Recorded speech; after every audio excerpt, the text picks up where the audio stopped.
Drop.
Stand Up Colorado TV. All right, thank you for watching StandUpColorado.tv. I am Clarence Lee, your show host. Today we're out here at Utah Park with Chris Daniels, and man, they're tearing it up. I wish you could be here. If you're not here, well, maybe if you are here, come by and say hi to me. So hey, yo, this has been a huge time for Chris Daniels. 16 weeks on the top 20 charts, man. So hey, I think that's pretty impressive for a local artist. So I can't really call him a rock artist or a jazz artist, whatever. This cat, he plays everything. So hey, check out Chris Daniels and check us out at www.standupcolorado.tv. Hey, we'll be right back at you. Peace. Welcome to StandUpColorado.tv. I am Clarence Lee, your show host, and today we are at Utah Park hanging out with Chris Daniels, and later on maybe I'll get an opportunity to meet the Kings, but we hanging out with Chris Daniels. And Freddie Gowdy. And Freddie Gowdy. How you doing, Freddie? Good, man. All right, good to see you, my man. So real quick before I kick this off, I want to let everybody know what Stand Up Colorado is, right? Please. Stand Up Colorado is all about local talent.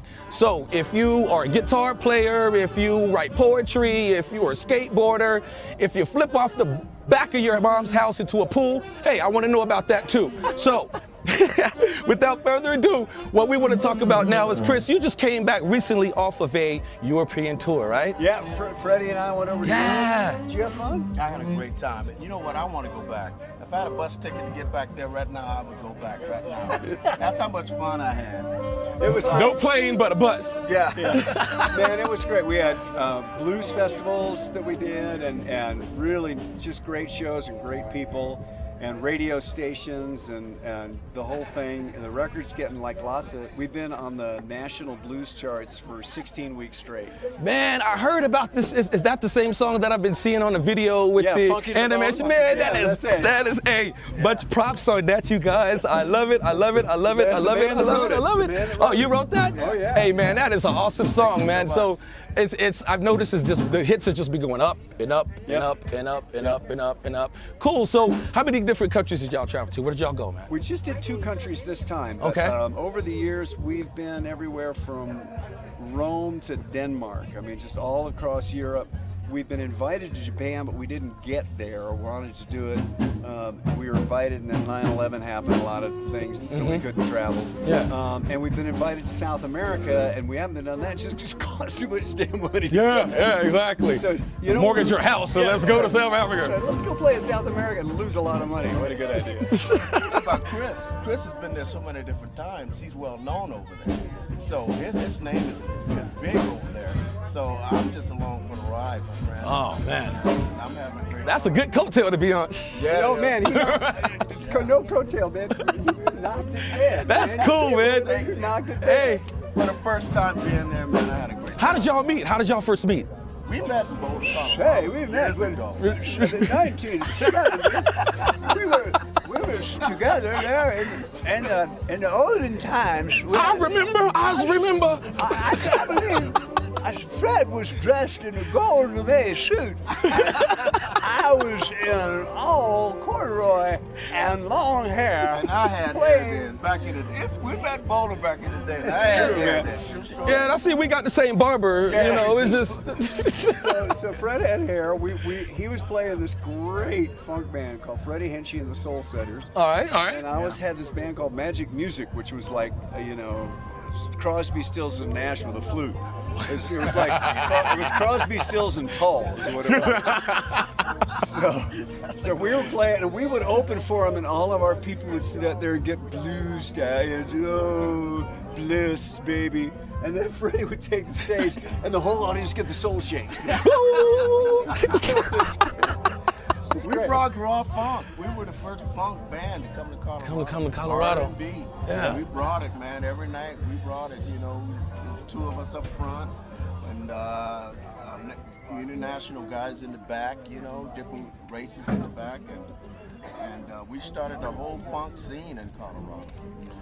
Okay, so y'all are the OGs of the funk for Colorado, right? Right? Philip Bailey used to come to their shows and take notes, man. That is true. That's not. Wow, that's impressive. Yeah.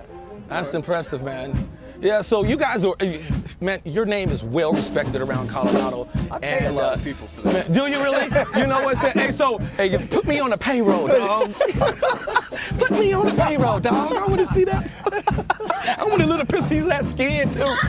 Yeah, yeah. Well, you're kind. I've been around a long time. One of the things that I've tried to do is give back.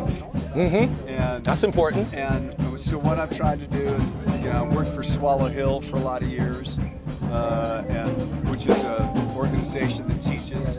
And I've been a professor at CU Denver teaching music business for the last 10 years. Okay. And I taught at Arapahoe Community College before that. Okay. And I teach music business to kids.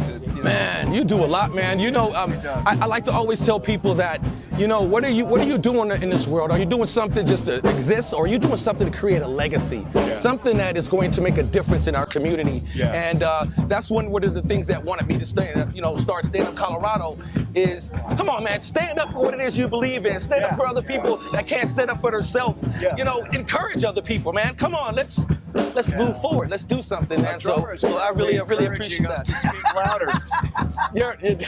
All right, Joey, thanks a lot for that, man. Randy. And I'm not saying that all over again. You rewind it, let's EQ it out of there or something. We got some great engineers. Really good, which is Stand Up Colorado is about, being out there and saying, hey, man, it's not just about playing the music and get your name out there, but it's what you can do for the community. Community, man. Yeah. Get your mind on. Yeah, man, I like that. So that's what I do. I think that's why I got in the Colorado Music Hall of Fame, which you need to be in next. All right. Yes, let's vote for this guy right here. Let's vote for him. That's the reason I got in there was not just because, being years and musician and all that, but it's because people know me from saying, hey, let's teach young kids about the music business. And boy, talk about a business that's changing. Oh man, did a whole 360 in my lifetime, so I know exactly what you're talking about. Just give you really one quick example. So if somebody goes on Spotify and listens to a tune 1,000 times, should they not get paid for their music? 1,000 times they listen to Uptown Funk, it's going to pay him 50 cents. Yeah. 50 cents. Yeah. So that's where artists are at right now. So that's why I talk with my kids, Okay, you're going to have to do more than just play music. Yeah. You might have to teach it. You might have to, you can perform. There's music, and then there's business. Right. And I'd rather do more music than business, but unfortunately, if you want to get paid like this, you have to worry about your business too as well. So I kind of want to shift gears real quick, because I know we don't have a lot of time with you. You're about to go and perform on stage in front of all these beautiful people that's lined up here, and so you're a cancer survivor, man, and I think, oh man, that man, congratulations, man. That's what I'm talking about. Stand Up Colorado. Out here in Colorado, we're beating it. So, well, stop moving to Colorado though. So. Yeah. No, I just came back from Houston where I had a whole battery of tests done. I was diagnosed almost 5 years ago with a thing called leukemia, which you never want to hear your doctor say. Right. And if I'd gotten it when I was a kid, I'd be dead. But because of the advances in medicine, it's I have a chance to be here a little longer. Leukemia tends to come back, and next year you may be showing this thing and saying Chris was a nice guy. But wish you many more, my man. Wish you many more. I'm a survivor of prostate cancer. Okay. It gets a lot of people, especially black people that don't get checked. You gotta go in and check. It's uncomfortable because you know what they have to do. Yeah, but man. You gotta catch it early, and I caught mine early. And the thing about it is that I'm blessed with talent. I'm blessed to be with this man here singing together. So do you ever talk to other people about that, or you finding yourself to becoming an advocate about that? Now you want to reach out and talk to other people? I survived twice. I had skin cancer also in my hand and my leg, and you try to tell people if you go and get checked out. Get checked out and get it early. Yeah. Quit being scared. Right. You know what you got to do, but you gotta fight. It's well, the thing is, as long as you don't find a 50 on the pillow afterwards, you're okay. All right, awesome. So we only have another few minutes, but I want to talk real quick about Barry Faye. Yeah. and the project that's going on with that. How do you remember Barry Fay? What Oh man, was on Barry your? was great. When I got sick and I went into the hospital, Barry came and taught some of my classes. Oh, that's Yeah. cool. So That's cool. I knew Barry from the way old days when he was a mean old mofo. Was he? He was the baddest ass guy in the town, and his later years he mellowed, and he would come in and guest host in my classes and teach. He changed a lot. You know, he's a good dude. That is so awesome. life. It is, man. It is. And I think it's awesome that you guys are doing what you're doing and hanging around the community, and you're saying you're from Colorado. This is my hometown. This is what we're representing. And rather than and even though that you go all over the world and do shows, you're saying you're from here. Oh yeah, every place we and go. this is where it starts, and we want to be able to support our Colorado artists. Yeah. And so, hey man, you know what? Thanks Thank for you having for us taking in the time, man, Colorado. and to Thank come you, by man. Thank and you. chat with me. Thanks for doing, man. You Hey, did a good appreciate job, it. You man. guys are awesome. You're watching StandUpColorado.tv. Sup, Colorado? This is Clarence Lee with StandUpColorado.tv, and today I'm here at Red Rocks with Steve Miller. How you doing, Steve? I'm doing well, man. How Good. are you? I'm doing well, man. Good. I'm doing well. Thank you for taking the time to come out and interview with us, man. We're not going to take up a lot of your time. We know you're a busy guy. First of all, I got to tell you, I'm loving the suit that you got on, man. Yeah. It's a really nice suit. Well, your T-shirt's not so good. Yeah. Come on, man. I know you want I'm gonna one. beat you guys up today. I know Let's you go. want one. I know Yeah. you want one. I'm going to get you one Actually, before you really leave. don't. I don't wear Yeah, them, but man. it's okay. What size you want, man? No, I really got don't you. want one. Yeah, you do. No, I don't. Yeah. No. Well, so how many times have you been out to Red Rocks, man? You know, we were trying to figure that out. We've been coming here since, I think, the late 70s. So it's been a lot of times, maybe 10, 15 times. Wow. I So think. what's your favorite part about coming out to Red Rocks? Well, my favorite part is the closeness of the audience, the stage, and the way the audience is tilted up above you a little bit, so it's 9,000 people, and it still feels very intimate. And you know, I can't really see the view. I mean, I love the area, and it's, you know, one of my favorite places to play, just like everybody, you know. But that's what I really like about it, is there's an immediacy to the audience response. It's loud and it's really fun. It's kind of like the playoffs, you know. Right. Feels like that. Right. So I know you had some kind of a relationship with Barry. You knew Barry. Can you tell me some funny story? Or Well, I've known Barry, you know, since he started in the 60s. I mean, I started playing at Nichols Arena here, you know, at Barry in the 60s.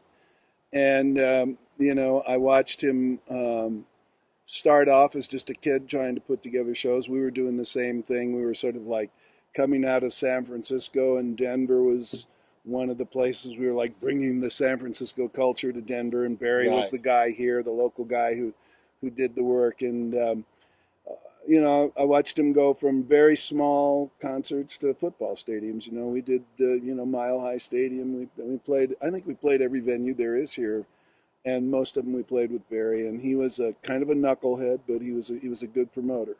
Yeah, I hear he was one of the best promoters. Matter of fact, we're looking at trying to get a statue of Barry out here at Red Rocks. I mean, to me, he is the owner of Red Rocks, if you ask me. I mean, Well, if you make a huge. statue of him, make it really look like him. I don't want you to like make him look thin and handsome. You know. Oh, okay. You got to get the belly in there and all that. We want the real Barry Fay. Yeah. That's good. So where you leave it? Where you going to after this? Well, I'm in the middle of a 46-city run, so I couldn't possibly tell you. I was in, Chicago yesterday. Then I played a show in Salt Lake City last night, and then I flew here last night. And I'm heading west. Okay. You know, and if I don't have my book with me, you know, I mean, I'm just at this point of the tour. It's about 30 gigs. We've got about 15 more to go, and I'm just kind of like rolling along. Just rolling along. Pointing man. each of the stage. The main thing I have to do is play. What keeps you going, man? I mean, well, playing is what I love. Is playing music and writing music, and my band is such a great band, and we that's why we do it. Is because we really love to do it. That's what it's all about. you love playing, but you may not like the changing of driving around city to city. I don't mind the travel. I mean, you know, I like it. I've been, you know, like when the summer's over, I'll have been to 46 places and met a lot of really great people, seen a bunch of great audiences, played a lot of great music, and most of the time, you know, we get through unscathed. This time has been a rough tour. We've had 2 bus crashes. My bus was totaled, and I ended up, you know, having to get another bus, and then that bus got T-boned by a drunk driver going 70 miles an hour. We Somebody's were on board. got it out for you, huh? Didn't get hurt. You know, so this has been a really kind of a rugged, you know, a rugged one. And, you know, almost 50 years of touring, I don't think I've ever had any really bad accidents, maybe one, you know. So this has been a weird summer, but it's good, you know. All that aside, you know, every night when the bell goes off and we walk out on the stage and we start playing, it's a great 2 hours for all of us. That's what we really like. And, you know, we're like athletes or something, but the thing about us is we're musicians, and so, you know, when you get to be 38 years old, they don't go, you know, boy, you were really great, now go fishing. Right. You know, and Get a boat. we get to keep growing and, you know, keep learning and keep working, and it's a great thing. It's the most important thing in my life. Okay. Well, can you tell me, what would you say to any young artist that's actually trying to come up today and do what you do and have the type of longevity that you've had in your career? I'd say 2 things, 3 things. Okay. Maybe 4. First thing I'd say is, like, you have to write your way to where you want to go. It's not about how you play, it's about how you write. So you have to be a writer. And if you're a writer, then you have to own your writing. You have to own your own copyrights. And if you own your own copyrights as a writer, then you should publish your own music. And if you publish your own music, you should read every contract that's brought to you, because everybody, including guys like you, are trying to, like, steal your publishing from you. Oh my goodness, man! All right, I'm gonna give it back to you. I think we should tell your audience about the prenuptial agreement you guys tried to get me to sign. So there was a prenup. You know, wanted to be in business with me for the rest of my life and be able to do anything you wanted to with my music, any music that you chose. You know, and those are the things that, as a musician, you have to control and you have to own, and you have to be serious about, and you have to read the stuff. You don't just sign it. How did you get your big break? I made it. I mimeographed a letter to every high school and college and sorority and fraternity and country club and school that had live music, and said I had a rock and roll band and I was booking it, and they had 3 weeks to book it. Wow. And I got it booked for the entire school year, every Friday and Saturday night. And that was my big break. That's how I started in business. And I was 12 years old in the 7th grade. And it was a cool band. Wow. You know, Boz.